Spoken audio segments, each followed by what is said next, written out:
Hello there everybody and welcome back to Movie Squirm. Today I'm going to be reacting to your horror hot takes or your unpopular horror opinions if you like.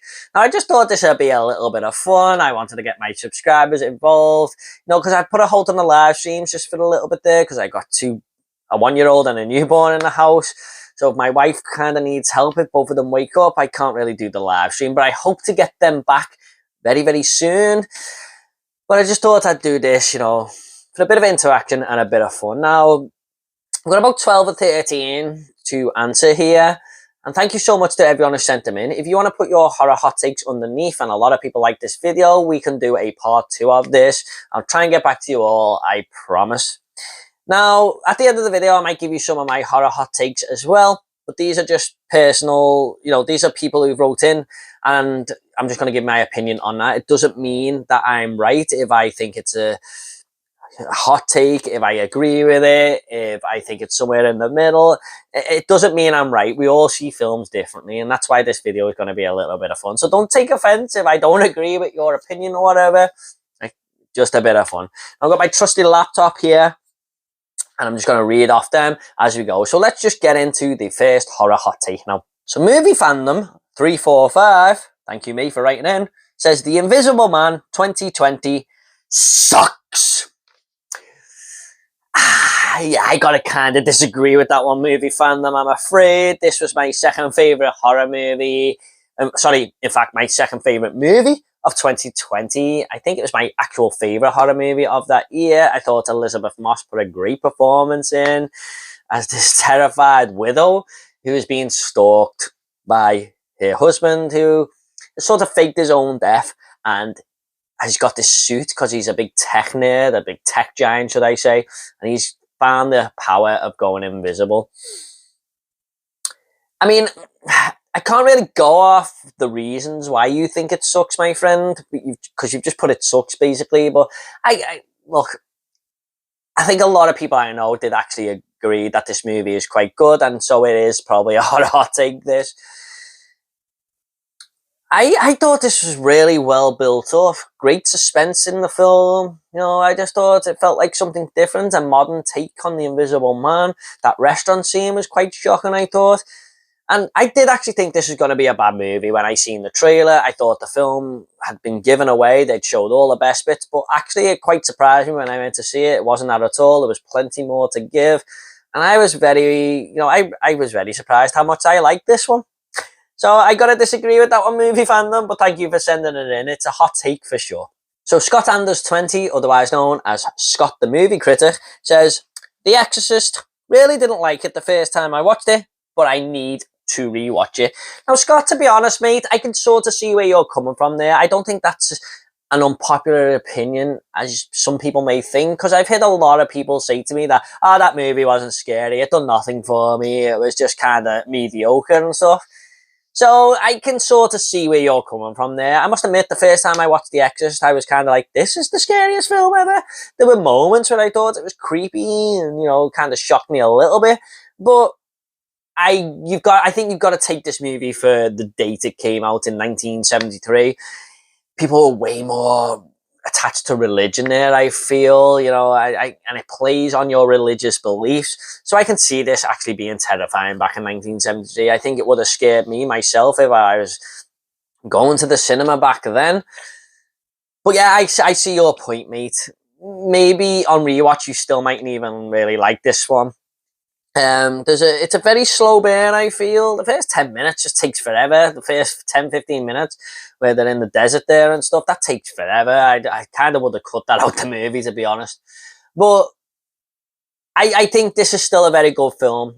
I like the direction Friedkin takes in this, what he tries to do with the movie and the way he puts it across. I think it was the first of its kind with the demonic possession and stuff, and loads of films have tried to emulate this, so I've got more respect for it than like it, if you like. I do think it's a solid 8 out of 10 movie, but I've definitely got huge respect for it because it was a massive staple in the horror genre, wasn't it? But Scott, I can see where you're coming from there, my friend, so thank you for sending that in.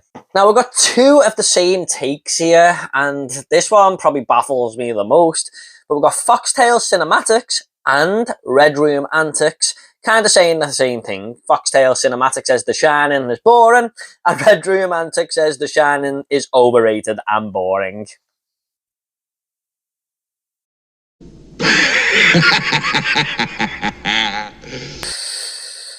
Yeah, this is in my top 3 horror movies of all time. I just totally have to disagree with these comments. And maybe it's not as a popular hot take. Maybe it's a more popular hot take than I know of, because 2 people have actually said this. But most people I speak to kind of like The Shining and think it's one of the best horror movies ever made. I don't get the fact where you're saying it's boring, because I think this movie always has something happening in it. Okay, the first 10-15 minutes are a slow, steady build when we're getting introduced to the characters and the hotel and the history of the hotel. But there's so many great moments in this movie, like Jack Nicholson losing his mind. His wife Wendy is just an out there character. She's one that is always being strange or something with her dialogue and stuff. And then you've got like the shining of the 2 characters, you know, the maintenance guy and Danny. And then you've got room 237, you've got the blood coming out the elevators. There's a lot happening in this film, and I think it's paced pretty well, actually. I don't think it's an overly long film or anything like that. So I just don't really see that at all, my friends. I'm very, very sorry that I can't agree with you on that one, but I respect your opinion. But for me, I think The Shining is fantastic. So next up, we got Alex Pitt 20. Hello, Alex. The original Halloween is overrated and nothing more than a 6 out of 10. Again, like Scott's opinion on The Exorcist, I can kind of see what you're saying there, Alex. Again, the Halloween for me is in my top 5 horror movies, you know, ever. It's one that the more I watch it, the more I think it gets better. But I've watched this since a kid, and I can imagine a lot of people coming into this brand new would probably think this is a very dated film and would kind of laugh at how probably mediocre they think it is. Because there's so many more graphic and well done horror movies lately, isn't there? But this is what I think's great about Halloween. It's the simplistic nature of it that totally works for me. With the score and everything just intertwined with the story, everything just comes together. And for me, I think it's one of the best slashes ever. I love the introduction of Michael Myers. I love Donald Pleasance in this movie. I love the whole feel of Halloween. It's the best Halloween movie in the franchise for me, still to this day. But like I said, I can see where you're coming from there, because it probably was way too simple for people now if they're just going straight into it. So, Alex, you may never change your mind on this, and fair enough, mate. But I think if you give it another couple of watches, it might change your mind. We've got October coming up soon, so maybe. But if it doesn't, mate, I can see where you're coming from. But for me, this is a movie that gets better and better every time I watch it. I agree, the acting isn't great in this movie either. There's some bad acting from, you know, Annie and the other girl, not Jamie Lee Curtis, the other girl, her other friend. So I get it. But for me, I just think this is fantastic. So, yeah, respect your opinion, mate, but have to disagree. Now, next up, we got Red Room Antics. Seed of Chucky is absolutely brilliant. Whew. There are some people out there now who would say this is sacrilege, how dare you. But you know what, man? I'm half with you. I don't think the movie is absolutely brilliant at all. But I don't think it's even the worst Chucky movie. I actually like this better than Bride of Chucky, weirdly. Some people may turn the video off there now. Fair enough. But I got a lot of fun out of this one. Now, don't get me wrong. I can see why people absolutely hate this movie. It's a jumbled mess with Jennifer Tilly's character especially. I think she played 3 different people in this or something. You got rappers like Redman thrown in there and stuff. And it's Chucky being very comedic. It's kind of like the Freddy's Dead of Chucky films, but I think this is way better than Freddy's Dead. Now, don't get me wrong. If I went to cinema back in the day as a Chucky fan, I probably would have hated this going to see it on day one. But I done a rewatch of the franchise a couple of years ago, and you know what? I actually enjoyed this one. Like I said, more than Bride of Chucky. Just, and definitely more than Cult of Chucky as well. I had a lot of fun with it. Like I said, I don't think it's brilliant, but there's a lot of fun to be had. Glenn is a strange character, I'll admit. I mean, I don't know what they were trying. I thought they were going to have Chucky's kid being a killer like them, and he's the total opposite, which it's a funny little decision, I suppose, making him English and stuff like that. But as a comedic horror movie, I think this one does its job by being way too comedic, if you like. So I'm half with you there, mate. I'm not a hater on Seed of Chucky. Next up, we have Joseph X. Vaughn. Joseph X.F. Vaughn. I just know him as Joseph Vaughn. Hello, Joseph. The entire Friday the 13th franchise is overrated as shit. I have not seen Friday the 13th 5 or 7, which may be a shock to some viewers here. I just haven't seen them. I'm planning on doing a whole Friday the 13th review series at some point on this channel soon. It'll probably be the first of the big franchises that I review and rank them all at the end. So I'm looking forward to checking them out. But it's a hard one, this, because the ones I've seen, I still enjoy them, but I know they're not very good films. The first one is a nostalgic trip for me. I will always kind of like that movie, but I see so many problems with it every time I watch it. It is kind of like stupid dialogue about people talking about making coffee and stuff for 5 minutes and lots of filler in between. The second one I remember thinking was just okay. The third one was, again, another nostalgic one for me with the VHS. I had that on VHS and stuff, but again, they just follow a very similar path, don't they? All of them. So, Jason Takes Manhattan as well. It's not really in Manhattan there. Jason Goes to Hell was shit from what I remember, but I kind of like Jason X. I'm very mixed on the franchise, even though a lot of them are very similar. So I have to kind of get back to this one for you, Joseph. I need to rewatch the franchise again. It's been so long. And again, there's also 2 that I haven't seen there. But I remember a lot of them being very cheesy, 80 low-budget movies that just made a lot of money because people were craving them back in the day. So out of the big 3, Freddy, Michael, Jason, let's throw Scream and Chucky in there as well. This is my least favourite out of them 5. From the ones I've seen, so I sort of get on board with that. However, I do kind of enjoy them for what they are, so I half take your point on board. Tom180 says, Pet Sematary 2019 is better than Pet Sematary 1989, and Elm Street 2 is the only good sequel. Probably one of the biggest, if not the biggest, hot takes here, Tom, I'm afraid. I don't think Pet Sematary, the sequel, is better than Pet Sematary 1989 at all. I think Fred Gwynne makes that movie just by saying the word road. Stay away from that road. And I remember going to see Pet Sematary, the remake, and the old guy who played Joe Crandall did not say road like that. So instantly, the other one is better. But seriously, I just think, look, I don't mind the remake; it's okay. But the first one, you got Zelda in there, who is just terrifying. I just think the atmosphere of the first one is more chilling. It's got better acting in there, I think. It's more shocking when Gage is killed.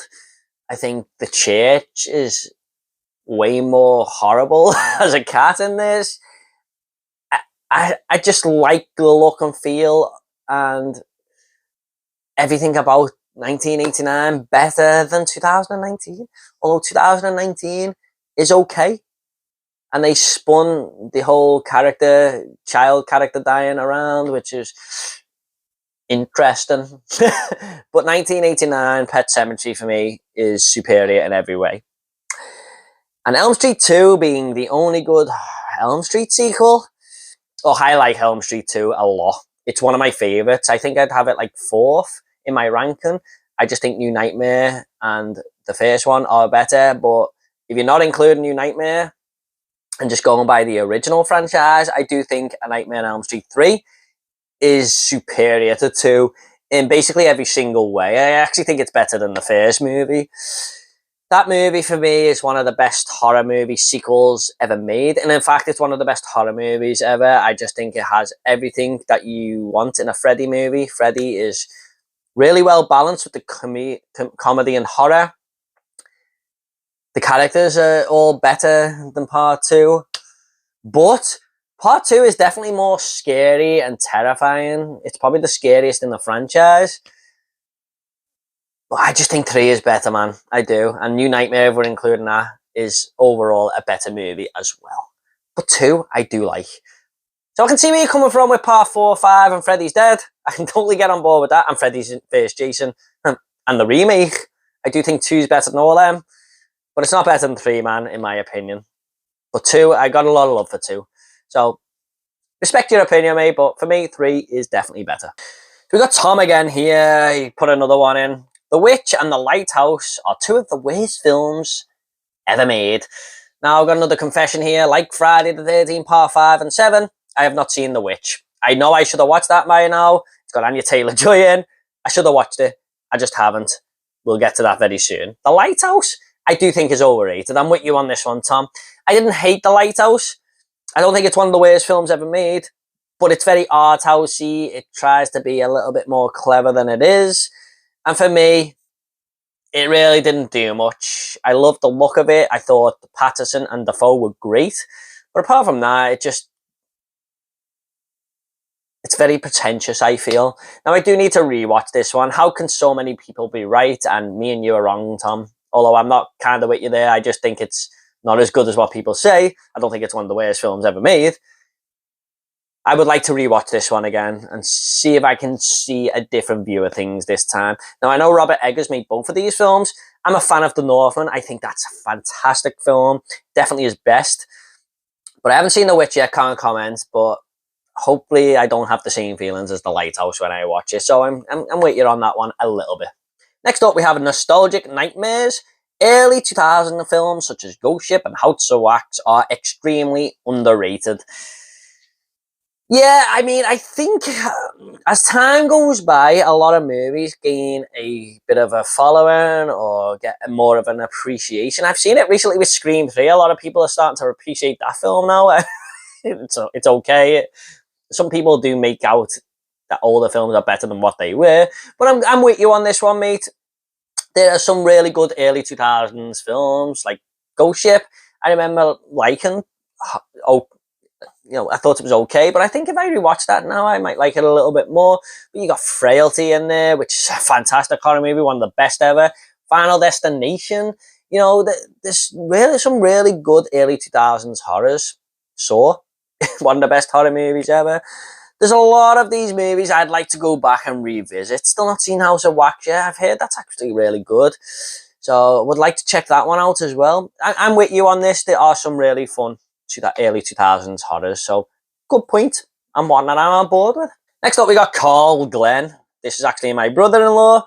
Hauntings in films should be banned. Nobody wants or needs that in their life. Now, I know Carl doesn't really like horrors because they scare him a little bit. Sorry for blowing you up there, Carl. I'm a fan of horror, so I can't fully agree with that. Although I do think cheap jump scares, they just do nothing for me. I much prefer clever scares, but if you're waiting in anticipation for a jump scare, I can see why people would think that's a little bit tense, if you like. But yeah, I can't fully agree with that, mate. I do like haunting movies and stuff, so I know why you don't, though. So thanks for your comment, Carl. And next up, we have Movies and Train Studios, who wrote on my community tab on YouTube. Congrats on 200 subs. Thank you, my friend. I think my 2 hot takes are that I've never really liked Cabin in the Woods or It Follows. The premise for both films are great, but I think the ending ruined Cabin in the Woods, and It Follows didn't have very good acting. Yeah, Cabin in the Woods was kind of ruined for me before I went into it, and I thought it was cool, but it didn't blow me away or anything like that. And I hear people go, "Oh, this is the best ending to a horror movie ever." It's interesting. I like the ending, but for me, it's still a 3 out of 5 movie. It didn't wow me, but I did like the premise, the concept, and the way it unraveled. But I've seen way more clever horror movies than that. But like I said, I always appreciate something different, so I welcomed it. It Follows.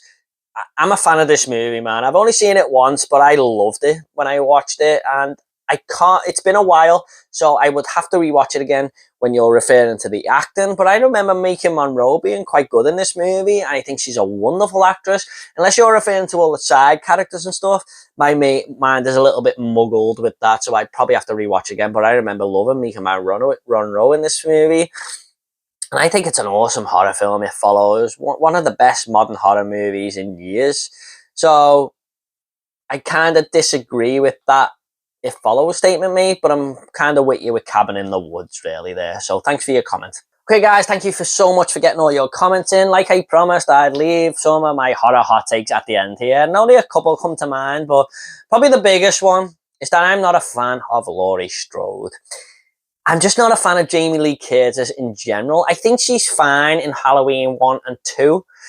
But I don't think after that, she just does nothing for me. Halloween H2O, oh man. I hate her character in that movie. I can't stand her. She's just horrible to her son. She's just a total bitch, I feel. And she's always raising her voice and stuff. I can't stand her in that movie.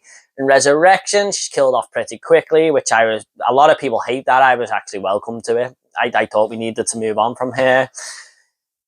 And then she comes back in the 2018 remake and David Gordon Green's trilogy, and she does nothing for me in these films either. I just think she's kind of like the same characters H2O, where she's pushing everyone around and shouting at everyone and telling everyone off. Yeah, I mean, I just don't like her character at all. Like I said, 1 and 2, she's okay. Anything after that, she just does nothing for me. And I don't think she's that masterful in 1 or 2 either, to be honest, as some people would lead you to say. So that's my main horror hot take there. I suppose my other biggest horror hot take is I'm not huge on The Thing. Now, look, don't get me wrong, it's an 8 out of 10 movie. It is. But I don't think it's one of the greatest horror movies ever made. I don't get it the way people say, oh, this is amazing. How amazing is this movie? Oh, it's the best horror movie ever. For me, I just think it's fine. It's a good movie, and that's it. It's not one I rewatch a lot. It's not one that really grabs my attention when I go to watch a horror movie. It's just one that I think is fine, and I've watched this about 5 or 6 times now, and it never ever grabs me. Hopefully, next time we'll be a little bit luckier with that, and next time I watch this will probably be a review on the channel, so you'll hear my full thoughts there. But they're my 2 biggest hot takes, I feel. Make of them what you will. Okay guys, I hope you all enjoyed this horror hot take video. Don't forget to leave some of your horror hot takes down below. What did you think of these horror hot takes that I read out here? And what do you think of mine at the end there? Leave them down below. Thank you so much. Please give this video a like and subscribe to this channel if horror is your thing. So take it all easy guys, and I'll see you all on the next video.